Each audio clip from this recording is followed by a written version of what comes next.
네, 북한의 개성공단 폐쇄 조치 전문가 두 분과 함께 짚어보겠습니다. 김용현 동국대학교 북한학과 교수 그리고 김주환 YTN 정치안보 전문기자 나와 있습니다. 김주환 기자. 네.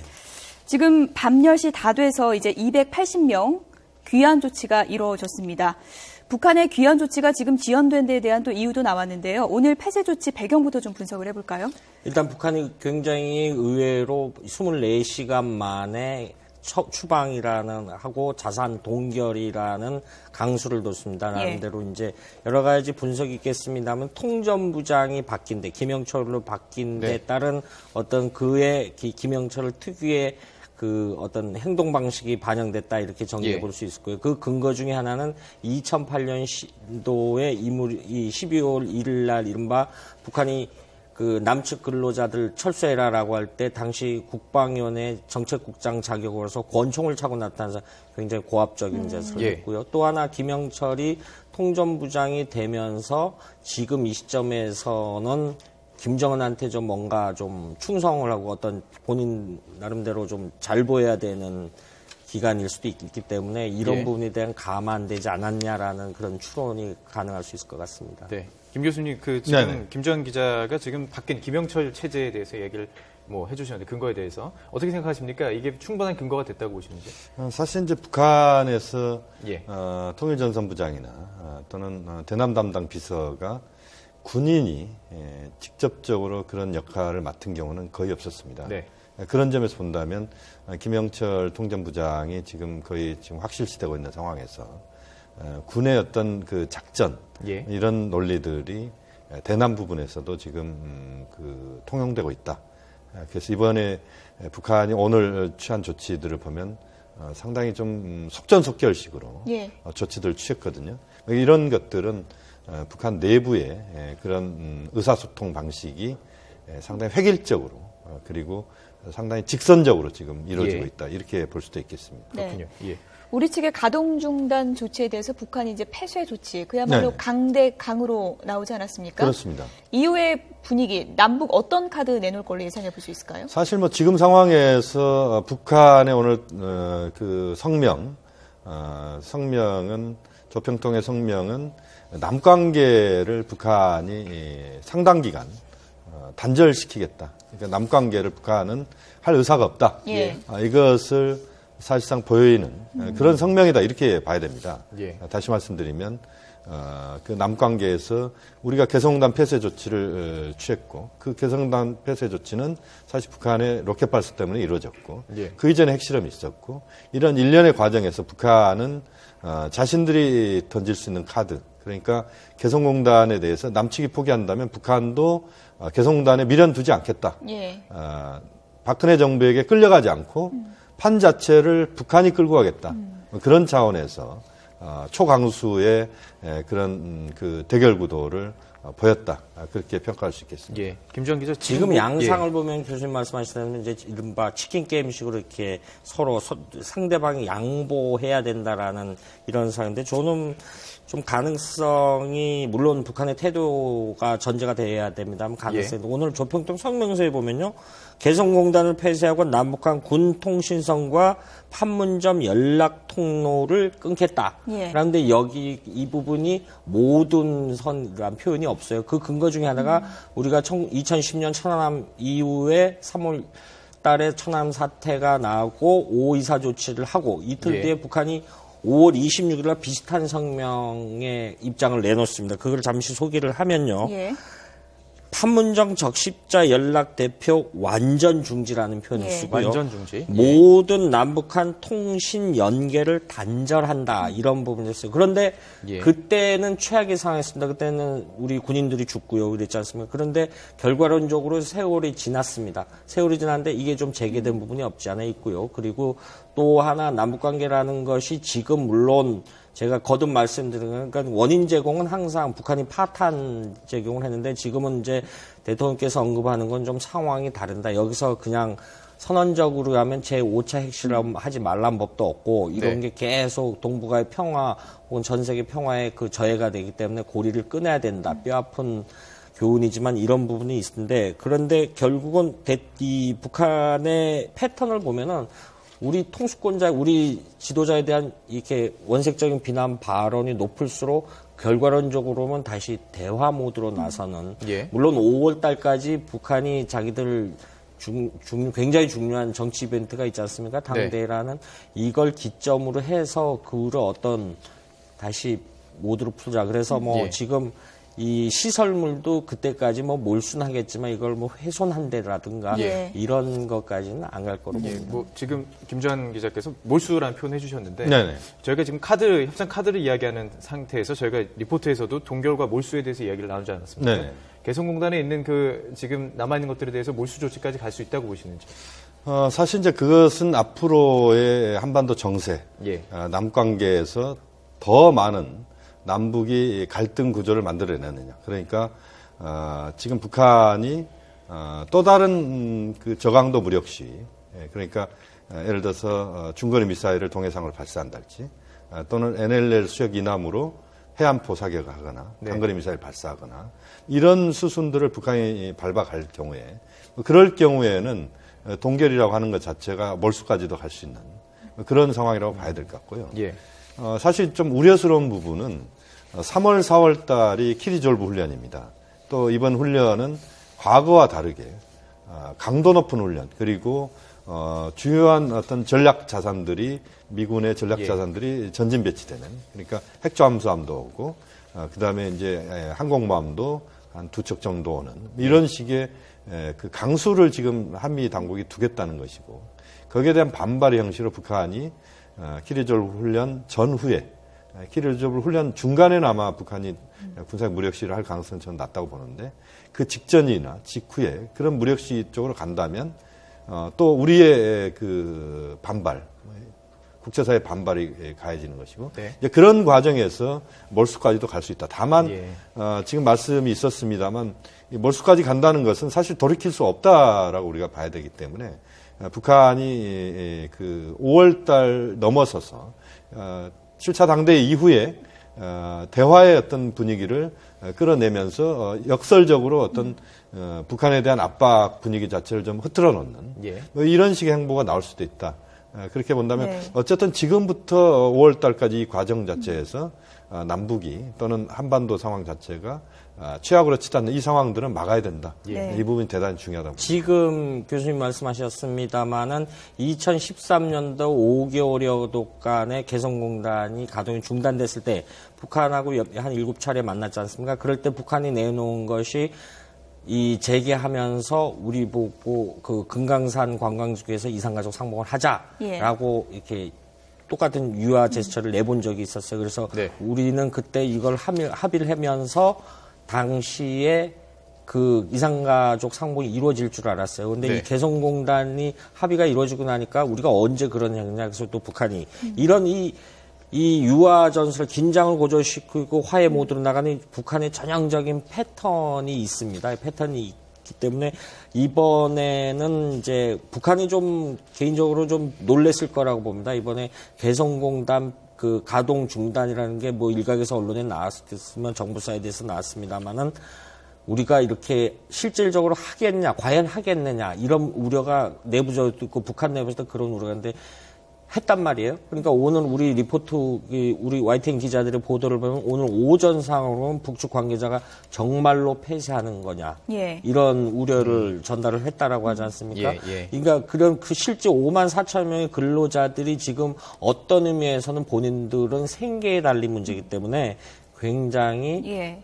우리가 요즘 쓰는 멘붕 상태에 빠졌다. 네. 이렇게도 볼 수 있을 것 같습니다. 네, 예. 지금도 언급을 해주셨지만 개성공단이 이제 남북 관계 최후 보루였고요. 남북 경협의 상징이었는데 그간에 참 우여곡절이 많지 않았습니까? 지난 2008년 12월에 이제 남북 통행 제한도 있었고요. 그렇죠. 어떤 우여곡절이 있었는지 정리를 좀 해볼까요? 예. 저희 그래픽이 좀 준비됐으면 좀 같이 봤으면 좋겠는데요. 어떤 게 있었는지 정리를 좀 해보죠. 네, 지금 말씀하신 대로 예. 개성공단이 이루어졌을 때 2007년도 미수공 관련해서 예. 한 7명의 그 근로자들을 이렇게 억류 아닌 억류해가지고 있었고 현대아산의 유모 씨도 한 150여일간의 이렇게 또 여러 가지 이유를 트집 잡아서 예. 붙잡아뒀던 기억도 있었거든요. 네. 붙잡아둬도 있어. 근데 그러고 2013 지금 나옵니다만은 네, 지금, 2008년 12월 그것이 제가 말씀드린 12월 1일 조치에 이 당시에 지금 통전부장이 김영철 당시 국방이 앞서 제가 다시 정리하면 정책국장이 권총 차고 나서 굉장히 위협적인 언사를 했었고요. 네. 2009년 3월 키 리저브 훈련을 빈미를 했었고요. 지금 말씀드렸던 현대아산 근로자 유모 씨였는데 이 부분에 대한 억류를 했다가 풀어주고 했었고요. 그리고 5월 달에 앞서 말씀드린 오이사 조치라는 거 5월 26일 날 뭐 통신선을 모두 끊겠다라고 해가지고 굉장히 볼멘 소리를 한 적이 있었죠. 예. 그 이후에 이제 2013년 그런데 우리가 있었죠? 좀 주목할 부분이 있습니다. 이 그래픽은 없습니다만은 2008년도에 2013년이죠. 8월 달에 이 다시 재가동 협상을 하면서 그때 새로운 기구를 하나 만듭니다. 그 개성공단 남북 공동위원회를 만들어 상설 사무처를 둡니다. 상설 사무처를 두고 사무처장은 남측 고위급 인사가 맡는다. 그래서 지금 강종석이라는 과거 NSC 통일부 고위 관료인데요. NSC에서도 근무했다가 지금 사무처장으로 개성공단 사무처장인데 제가 볼 때는 잠시 후에 김남식 위원장이 마지막으로 나면서 현장에서 기자들한테 언급을 한다라고 하는데 주목할 부분이 이 강종석 사무처장이 만약에 개성공단 내에 잔류를 하고 있다라고 하면은 이 북한이 어느 정도 모든 걸 클로즈 더업은 안 했다 이렇게 봐도 될 것 같아요. 이 좀 굉장히 실권이 있는 인사기 때문에 실질적인 권한이 있는 인사기 때문에 이 강종석 사무처장도 만약에 같이 김남식 위원장하고 철수를 한다라는 모습이 포착됐다라면은 지금 교수님께서 말씀하시는 냉각기는 좀 길어질 수 있는 그런 바로미터가 될 것 같습니다. 앞서도 지금 저희가 개성공단 위기를 좀 날짜별로 정리를 한 거를 보여드렸는데요. 천안함 폭침 때도 멈추지 않았던 이제 개성공단이었는데 이번에 이제 가동을 멈추게 됐습니다. 북한으로서는 좀 놀라운 조치일 수도 있었는 것 같은데요. 우리 정부에서는 좀 어떻게 봐야 될까요? 외교적으로 좀 새 판을 짠다고 봐야 될까요? 사실 이제 개성공단 하나를 갖고 전체적으로 한반도 정세가 완전히 바뀐다 이렇게 볼 수는 없습니다. 왜냐하면 개성공단은 국제사회에서 봤을 때는 남북의 경제협력이지 그것이 국제적인 그런 이슈로 크게 이것이 영향을 주는 이런 부분은 제한적이다 이렇게 볼 수밖에 없습니다. 다만 이제 문제는 뭐냐면 이 개성공단 폐쇄라고 하는 것 자체가 한국 정부가 북한과의 관계를 풀어가는 데 있어서 대화는 이제는 상당 기간 하지 않겠다. 압박 우선으로 가겠다. 이것을 이제 국제사회에 사실은 선포하는 의미가 또 한편에 있거든요. 그런 점에서 개성공단 상황에 대해서 국제사회의 관심은 이제 그런 쪽에 있는 것이고 또 하나 이제 북한이 반발하는 모습이 얼마만큼 강도가 있느냐라고 하는 것에 대해서 관심이 컸다 이렇게 봐야 되는데 사실 북한도 개성공단 폐쇄에 대해서 아마 그것을 예상한 하나의 그 목록 중에 하나였을 겁니다. 거기에 대해서 이제 북한도 반응을 하는 것이고 그 북한의 반응이 상당히 빨랐고 강하게 나왔고 이런 것도 사실은 우리가 충분히 예상했던 부분이기도 합니다. 그렇게 본다면 앞으로의 남북 관계가 사실상 이제 국제 관계와 이제 많이 또 연결이 될 수밖에 없는 부분들이 이제 발생을 할 수밖에 없는데 이런 과정에서 남북 당국이 좀 더 신중하게 상황들을 좀 정리하는 것이 좀 필요하지 않느냐 하는 판단입니다. 자, 앞서 이제 저희들이 이야기 나눴던 것처럼 김영철 통일전선 부장이 이후에 여러 가지 변화된 모습들이 지금 포착이 되고 있습니다. 로켓 발사부터 그 이후에 바로 다음 날에 NLL 침범도 있었고요. 그리고 지금 개성공단 폐쇄까지 이루어졌습니다. 그렇다면 이후에 또 다른 도발, 뭐 국지적인 도발이나 이런 가능성을 어느 정도로 점치는지 먼저 김주영 기자부터 국지전 도발 가능성 지금 군사 통제 구역화했다라고 선포를 했는데 이 지금 개성공단 구역이 개성구 시가지에서 좌측으로 우리 기준으로 보면 좌측은 개풍군으로 가고 북한은 요지거든요.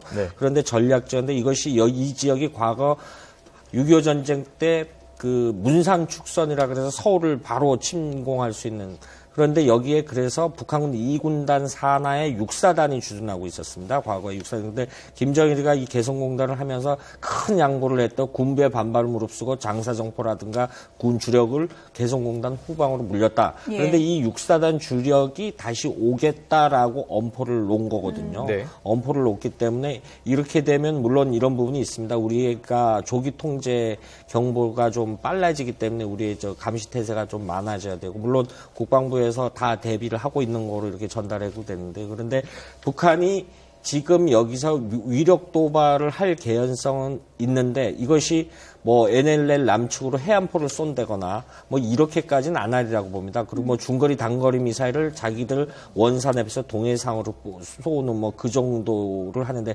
그렇게 근거 중에 하나는 지금 앞서 말씀드렸듯이 미국의 주요 전략 자산들이 키 리저브 훈련이나 독수리 훈련 때문에 하는 와중에서 우리 오늘 또 한미일 합참의 장격들이 이런 대북 억제 발언들도 있었고 이런 예. 상황에서 북한이 쉽사리 이렇게 우리 영토에다 대고 포를 쏘거나 이런 식의까지 예. 도발은 안 하리라고 봅니다. 앞으로 뭐 흐름을 봐야겠지만 네네. 북한이 최근에 내부 분위기가 좀 심상치 않다는 얘기도 들리는 것 같습니다. 김양건 사망 이후에 좀 더 좀 강경한 분위기로 바뀌어가고 있고 또 이번에 이영길 숙청도 있었고요. 네.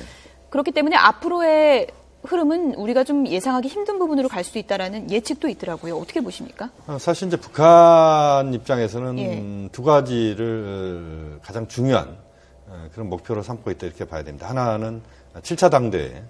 7차 당대회의 중요성은 그 자체로서의 의미도 있지만 사실은 김정은 시대를 만들어가는 것을 선포하는 거거든요. 예. 그러니까 그것은 결국 인적 청산이랄지 여러 가지 그 세대 교체랄지 이런 그 북한 권력의 그야말로 하나의 큰 변화의 이 분기점이다 이렇게 봐야 됩니다. 예. 그런 차원에서 이제 그러한 것들을 만들어가는 데 있어서 어떤 식으로 주민들에게 김정은 체제에 대한 충성을 끌어내느냐 예. 이런 차원에서 사실은 북한이 핵과 미사일 발사를 했다 이렇게 봐야 되는 부분이 있고 사실상 또 하나 북한으로서는 지금 이제 중요한 요소들이 외부와의 관계, 그러니까 핵과 미사일까지 갔는데 국제사회 압박이랄지 또는 남측의 개성단도 지금 끊은 상태고 이런 상황에서 어떤 식으로 활로를 모색하느냐는 부분입니다. 예. 이 과정에서 중국, 러시아와의 관계를 어떤 식으로 설정하느냐. 예. 중국은 한편으로는 국제사회와의 공조 속에서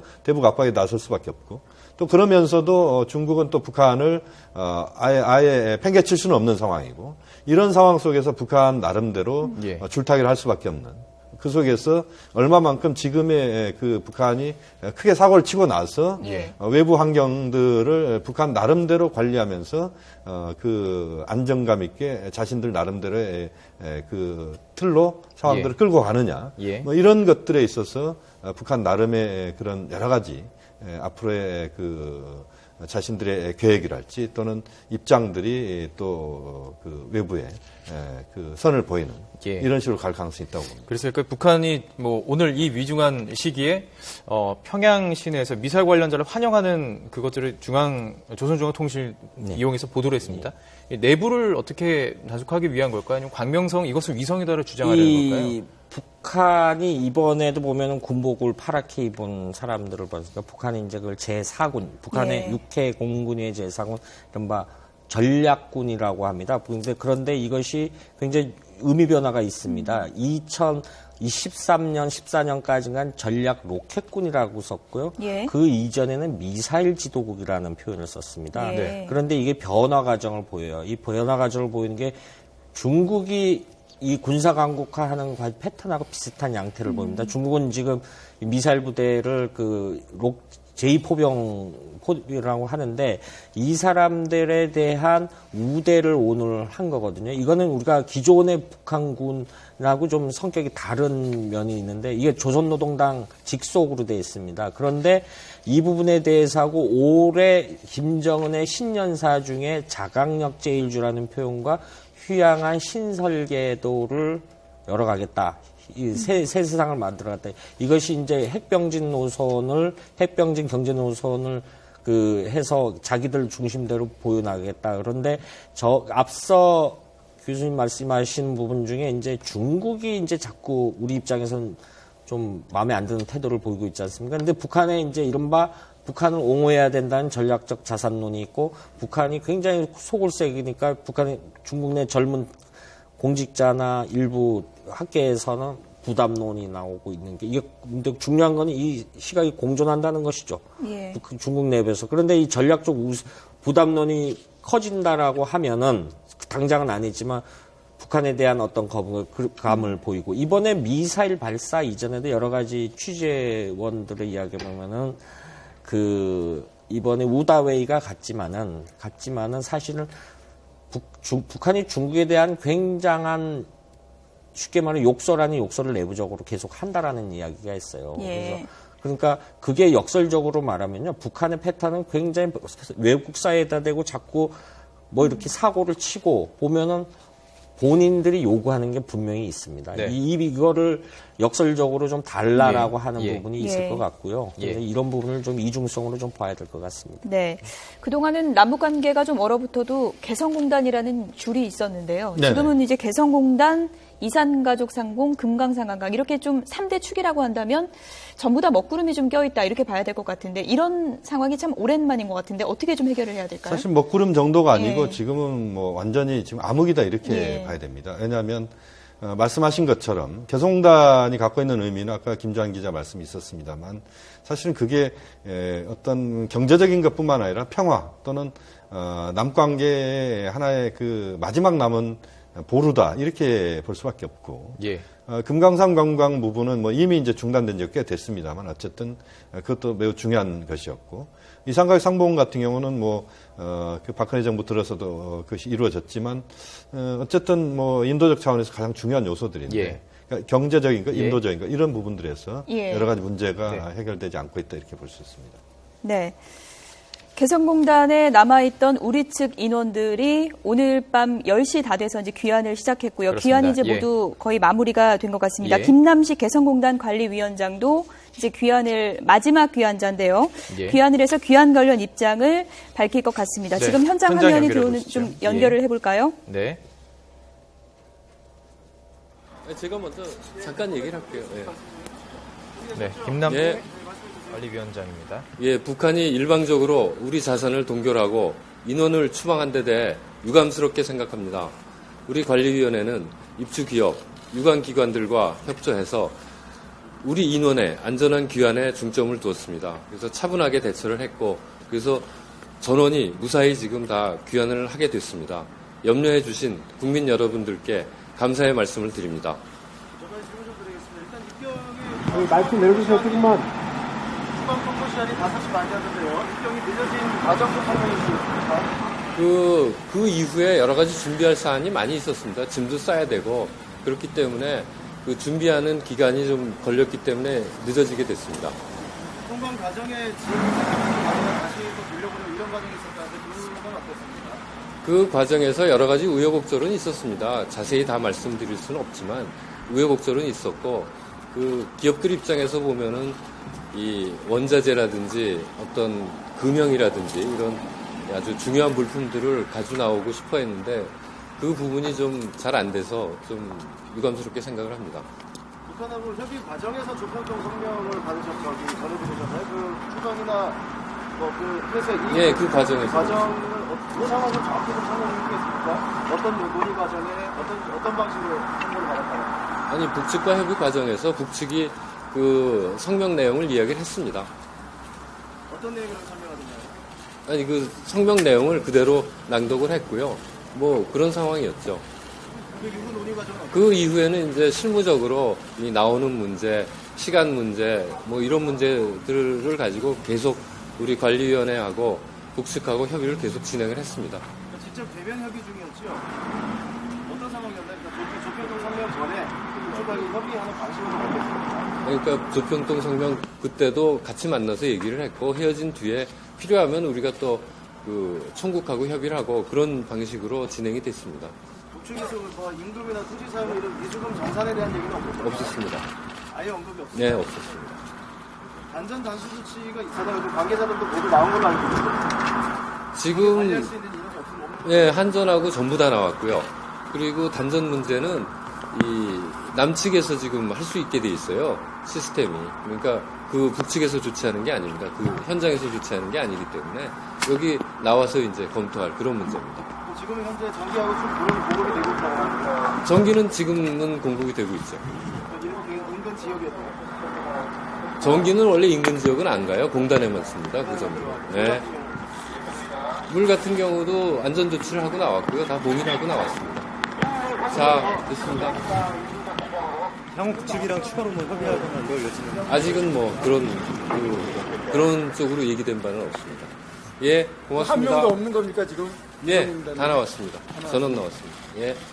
사실 김남식 그 공동관리위원장은 서울에 있다가 예. 오늘 이제 일을 하니까 직원들 한 10여 명을 데리고 우리 우리 직원들의 업체 관계자들을 무사 철수시키기 위해서 오늘 개성공단으로 들어갔었거든요. 들어갔다가 이제 무사히 다 데리고 나왔습니다. 네. 그런데 우리 측 인원이 그러니까 이제 모두 귀환을 했고 김남식 개성공단 관리위원장이 마지막으로 귀환을 해서 귀환 관련한 이제 여러 가지 설명을 했습니다. 네. 여러 가지 좀 정리를 간략하게 해보면요.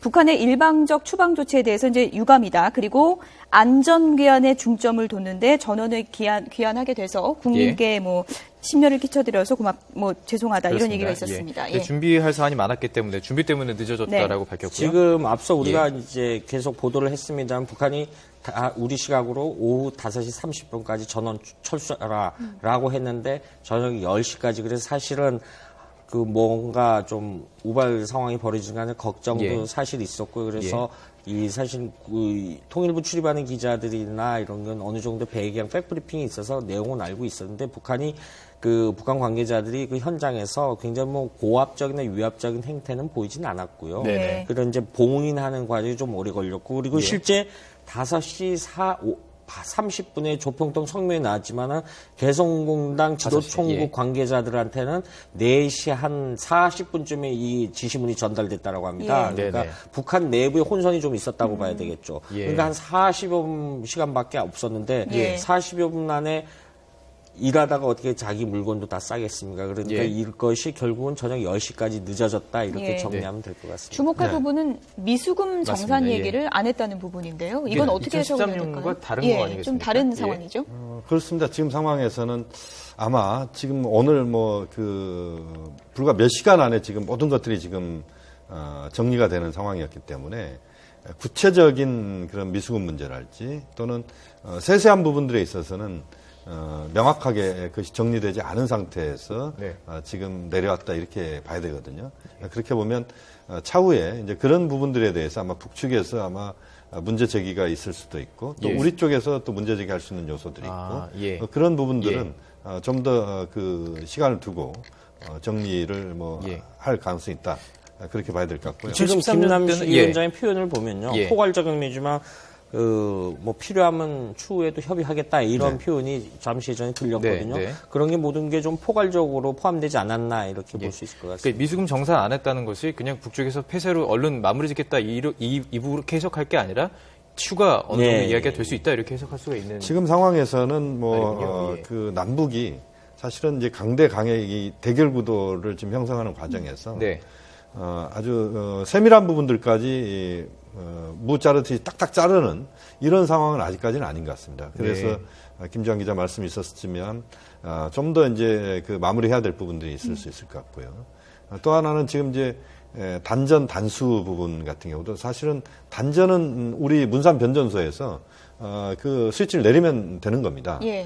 근데 이제 단수 부분은 단전과 또 연결되어 있습니다. 왜냐하면 전기가 공급이 안 되면 그 정수할 수가 없거든요. 근데 사실은 또 하나 우려스러운 부분은 북한의 개성 시민들의 상당수가 우리가 공급하는 정수된 물을 먹고 있습니다. 그런 과정들에서 이제 그 개성의 주민들의 이제 고통이 한편으로 또 생긴다. 이런 점도 좀 아쉬운 부분들이 있습니다. 네. 기업들 입장에선 참 당혹스러운 날이 아닐까 싶습니다. 완제품이 지금 다 쌓여 있을 테고요. 그리고 중요 설비도 거기에 다 있지 않습니까? 그걸 어떻게 해야 되나요? 지금 뭐 봉인 조치를 했다라는 게 지금 4시간여 동안 봉인 과정에 있어서 이렇게 사전 설명이 좀 있었던 거로 알려졌습니다. 우리 개성공단 공동관리위원회 관계자들, 북측 관계자들 있었고요. 그다음에 기업주 관계자께서 네. 이게 쉽게 말해서 이게 그 기업 그 주요 시설마다 다니면서 봉인을 하고 예. 카메라로 찍고 뭐 이런 절차가 있었던 거로 전해지고 있습니다. 우여곡절이 있었다 이렇게 표현이 예, 있었죠. 그런데 그런 게 좀 오래 걸렸고 그러게 해서 뭐 언제가 될지 모르지만 어떤 이게 좀 획기적인 돌파구가 해서 이 개성공단을 다시 살리자라는 게 남과 북이 접했을 때 이제 그때를 대비해서 가서 그런 희망을 가지고 갔을 때 이 시설물들이 훼손이 안 되기를 안 됐기를 그런 상황에서 이제 봉인 절차를 하고 네. 이런 뭐 시건 장치를 하고 했다라는 거지 않습니까? 그리고 또 하나 지금 전기와 물을 얘기를 했는데 사실은 이 개성공단에 이제 여러 가지 설비에 필요한 사실 가스가 들어갔어요. LNG 가스, 액화천연가스가 계속 그 일정량의 공급이 되고 있었거든요. 예. 네네. 이 부분에 대한 뭐 언급은 없었습니다만 이 부분에 대한 뭐 추후 어떤 게 있었는지 나중에 예. 좀 밝혀지겠죠. 지금은 LNG하고 LPG 가스는 네, 네. 우리 우리 가스회사에서 네. 그 차량으로 예. 그것을 이제 그쪽에 필요할 때 공급을 하고 있기 때문에 예. 그 부분은 그렇게 우리가 중단하고 이런 것들이 그렇게 네, 딱딱 알겠습니다. 그 정해진 룰로 가진 않을 수 있습니다. 계속해서 자정 이어지는 뉴스를 통해서도 계속 이야기 더 깊이 있게 나눠보도록 하겠습니다. 김용현 동국대 북한학과 교수와 김주환 YTN 정치안보 전문기자와 이야기 나눠봤습니다. 말씀 고맙습니다.